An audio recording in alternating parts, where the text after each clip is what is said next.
শুধু দর্শক মণ্ডলী, আসসালামু আলাইকুম রহমতুল্লাহ বরকাত।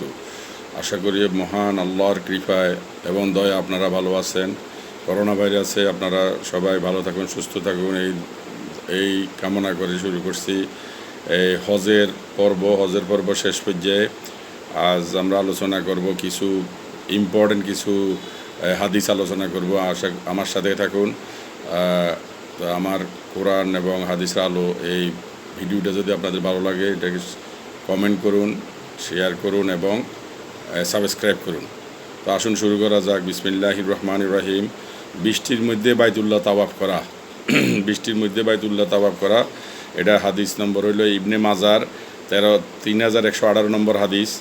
আবদুল্লাহ মোহাম্মদ ইবনে আবু উমার আদানি রাদিয়াল্লাহু সূত্রে আবু দাউদ ইবনে আজলান রাদিয়াল্লাহু থেকে বর্ণিত। তিনি বলেন, আমরা আবু ইকালের সাথে বৃষ্টির মধ্যে বাইতুল্লাহ তাওয়াফ করলাম। আমরা তাওয়াফ শেষে মাকাম ইব্রাহিমের পিছনে এলাম। তখন আবু ইকাল বললেন, আমি আনাস ইবনে মালিক রাদিয়াল্লাহুর সাথে বৃষ্টির মধ্যে বাইতুল্লাহ তাওয়াফ করেছি। আমরা তাওয়াফ শেষে মাকাম ইব্রাহিমে এসে 2 রাকাত সালাত আদায় করি। অতঃপর আনাস রাদিয়াল্লাহু আমাদের বলেন, এখন নতুনভাবে নিজেদের আমলের হিসাব রাখো, তোমাদের পূর্বের গুনাহ মাফ করে দেওয়া হয়েছে। রাসূলুল্লাহ সাল্লাল্লাহু আলাইহি ওয়াসাল্লাম আমাদের এরূপ বলেছেন এবং আমরা তার সাথে বৃষ্টির মধ্যে তাওয়াফ করেছি। অর্থাৎ আমরা হযরত আনাস রাদিয়াল্লাহু আনহু বললেন যে বৃষ্টির মধ্যে যে তোমরা তাওয়াফ করছো, আনাস ইবনে মালিক রাদিয়াল্লাহু আনহু, যে আমরা তোমাদের নিজেদের আমলের হিসাব রাখো, নতুন করে হিসাব রাখো, কারণ পূর্বের গুনাহগুলো আল্লাহ মাফ করে দিয়েছে। এবং রাসূলুল্লাহ সাল্লাল্লাহু আলাইহি ওয়াসাল্লাম এরূপ বলছে, আমরা ওনার সাথে বৃষ্টির মধ্যে তাওয়াফ করেছি। তাহলে বৃষ্টির মধ্যে তাওয়াফ করলে কী ফজিলত, এটা শুনতে পারলেন, এটা আপনারা শুনলেন। এটা অনেক বড় ব্যাখ্যা।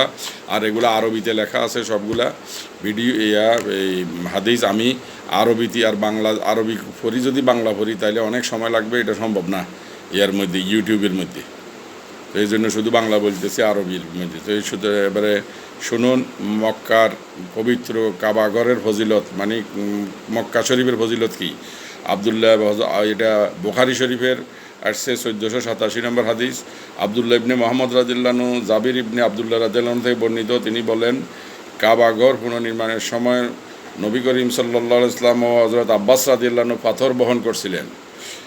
আব্বাস রাদিয়াল্লাহু রাসূলুল্লাহ সাল্লাল্লাহু আলাইহি ওয়াসাল্লামকে বললেন, তোমার লুঙ্গিটি কাঁধের উপর তুলে নাও। তিনি তা করলে মাটিতে পড়ে গেলেন এবং তার উভয় চোখ আকাশের দিকে তাকিয়ে থাকলো। তখন তিনি বললেন, আমার লুঙ্গি দাও এবং তা বেঁধে নিলেন। এটা কাবা শরীফের ফজিলত। তারপরে আর 1488 নম্বর হাদিস এসছে। আবদুল্লাহ ইবনে মাসলামা রাদিয়াল্লাহু আয়েশা রাদিয়াল্লাহু থেকে বর্ণিত। তিনি বলেন, রাসূলুল্লাহ সাল্লাল্লাহু আলাইহি ওয়াসাল্লাম তাকে বললেন, তুমি কি জানো না, তোমার সম্প্রদায় যখন কাবাঘরের পুনর্নির্মাণ করছিল, তখন ইব্রাহিম আলাইহিস সালাম কর্তৃক কাবাঘরের মূল ভিত্তি থেকে তা সংকুচিত করেছিল। আমি বললাম, ইয়া রাসূলুল্লাহ, আপনি কি একে ইব্রাহিমী ভিত্তির উপর পুনঃস্থাপন করবেন না? তিনি বললেন, যদি তোমার সম্প্রদায়ের যুগ কুফরি নিকটবর্তী না হতো তাহলে অবশ্যই আমি তা করতাম।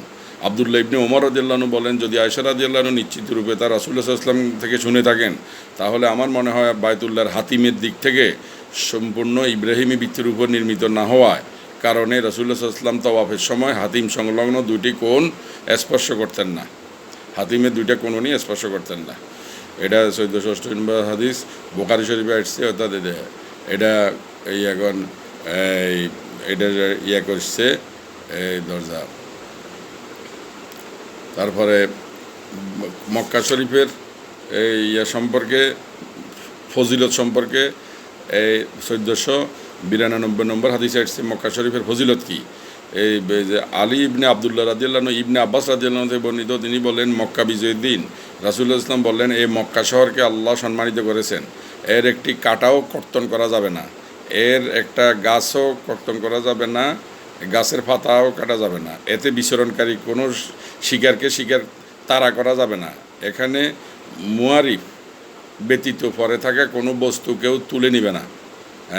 মুয়ারিফ ব্যতীত পরে থাকা কোনো বস্তু কেউ তুলে নিবে না। এটা 1492 নম্বর হাদিস। এটা পবিত্র ঘোষণা করছে আল্লাহ পাক এগুলো দিছে। এই মানে কাবাঘরের সম্মানের কথা মক্কার সম্মানের কথা আল্লাহ পাক ইয়ার মধ্যে কোরআনের মধ্যে ডিক্লেয়ার দিছে, সেটা আসছে, এটা আপনারা জানেন সূরা বাকারার মধ্যে উল্লেখ আছে, এই সূরা হজের মধ্যে উল্লেখ আছে।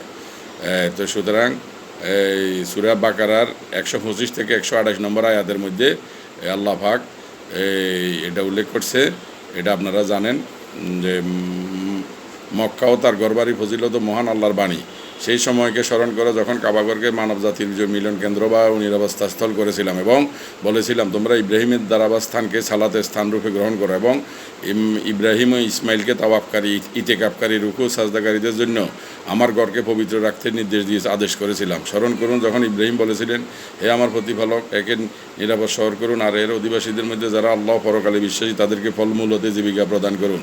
হ্যাঁ, এটা এই সূরা বাকারার মধ্যে উল্লেখ আসছে। এটা এই জন্য এটা পবিত্র রাখা, আল্লাহ ইব্রাহিম আলাইহিস সালাম আল্লাহর কাছে দোয়া করছে এই ঘরকে আল্লাহ পবিত্র রাখতে আদেশ দিছে আল্লাহ, আর উনি দোয়া করছে এই মক্কাকে যাতে আল্লাহ পাক পবিত্র মক্কা যে আল্লাহ যাতে হেফাজত করে। আল্লাহও বাধা দিছে যে এটা হেফাজত করবে, সূরা 3-এর মধ্যে আছে, সূরা 3-এর মধ্যে আল্লাহ পাক ডিক্লেয়ার দিছে। এখন আসেন এবারে ইয়ার ফজিলত কি, মক্কার পরে মদিনার ফজিলত কি। মদিনার হইল মদিনা হারাম হওয়া প্রসঙ্গে। মদিনা হারাম হওয়া কীভাবে হারাম হইল, আবু নুরাম এইটা বুখারী শরীফের 1743 নম্বর হাদিস।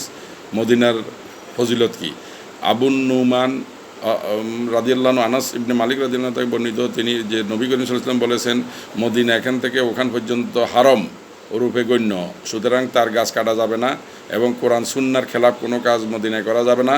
যদি কেউ কোরআন সুন্নাহর খেলাফ কোনো কাজ করে তাহলে তার প্রতি আল্লাহর নালত এবং ফেরেশতাদেরও সকল মানুষের নালত। এই 1743 নম্বর হাদিসে এইটা এটা শুনলেন। 1747 এবার আসছে আবু মামার রাদিয়াল্লাহু আনহু রাদিয়াল্লাহু থেকে বর্ণিত, তিনি বলেন নবী করিম সাল্লাল্লাহু আলাইহি ওয়াসাল্লাম মদিনায় এসে মসজিদ নির্মাণের আদেশ দেন। তারপর বলেন, হে বনু নাজ্জার, আমার নিকট থেকে মূল্য নিয়ে ভূমি বিক্রি করো। তারা বললেন, আমরা এর মূল্য কেবল আল্লাহর নিকটে চাই। এরপর নবী করিম সাল্লাল্লাহু আলাইহি ওয়াসাল্লাম এর নির্দেশে মুশরিকদের কবর খুঁড়ে ফেলা হলো, ধ্বংসাবশেষ সমতল করা হলো, খেজুর গাছগুলো কেটে ফেলা হলো, কেবল মসজিদের কিবলার দিকে কিছু খেজুর গাছ সারিবদ্ধভাবে রাখা হলো। এটা শুনলেন, এটার ফজিলত। তার মদিনার ফজিলত শুনলেন। ইসমাইল ইবনে আবদুল্লাহ রাদিয়াল্লাহু আবু হুরায়রা রাদিয়াল্লাহু তাআলা বর্ণিত, নবী করিম সাল্লাল্লাহু আলাইহি ওয়াসাল্লাম 1748 নম্বর হাদিস বুখারী, নবী করিম বলেছেন মদিনায় পাথুরে ভূমির মধ্যবর্তী স্থান আমার ঘোষণা মোতাবেক নির্ধারিত করা হয়েছে। বর্ণনাকারী বলেন, নবী করিম সাল্লাল্লাহু আলাইহি ওয়াসাল্লাম বনু হারিসের নিকট তাশরিফ আনেন এবং বলেন, হে বনু হারিসা, আমার ধারণা ছিল যে তোমরা হারমের বাইরে অবস্থান করছো। তারপর তিনি সেদিকে দৃষ্টিপাত করেন না, তোমরা দৃষ্টিপাত করে বললেন, না, তোমরা হারমের বাইরে নও, বরং তোমরা হারমের ভিতরে আসো। এই হইল মানে হারমের মদিনা হারাম হওয়া প্রসঙ্গে। এখন এটা মদিনার এই পর্যন্তই। মদিনার ব্যাপারে পরে মদিনার ব্যাপারে আরও ব্যাখ্যা আছে যে মদিনা অবাঞ্ছিত লোকদেরকে বহিষ্কার করে দেয় এবং মদিনায় আছে, মদিনার কী ফজিলত আছে এটা পরে বর্ণনা করবো। আমার সাথেই থাকুন, আবার দেখা হবে ইনশাল্লাহ। আসসালামু আলাইকুম ওয়া রাহমাতুল্লাহি ওয়া বারাকাতুহু।